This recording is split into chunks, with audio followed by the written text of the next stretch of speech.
В Сибайском колледже строительства и сервиса ежегодно в феврале в рамках месячника военно-патриотического воспитания проходит вечер памяти, посвященный выводу советских войск из Афганистана.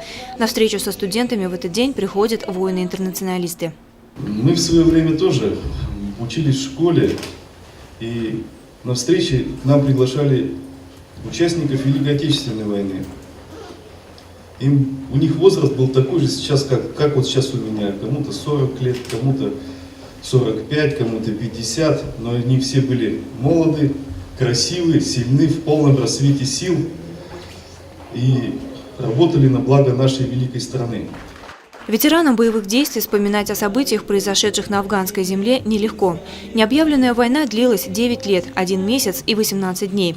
Она оставила глубокий след в душе наших соотечественников. Сказала слезы, вытирая мать,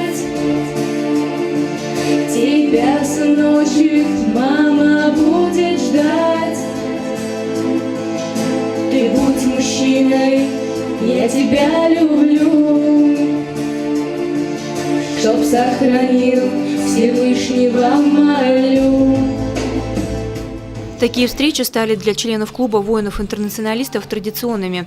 Ветераны боевых действий рассказывали студентам об участии России в локальных конфликтах 20 века и о том, каково это – быть защитником. Юноши и девушки, переполненные чувством гордости за отчизну, глубокого уважения и почтения к людям, выполнявшим свой интернациональный долг, не спешили расходиться и задавали почетным гостям все новые и новые вопросы. Встреча получилась яркой и душевной, ведь о событиях тех лет ребята услышали из первых уст.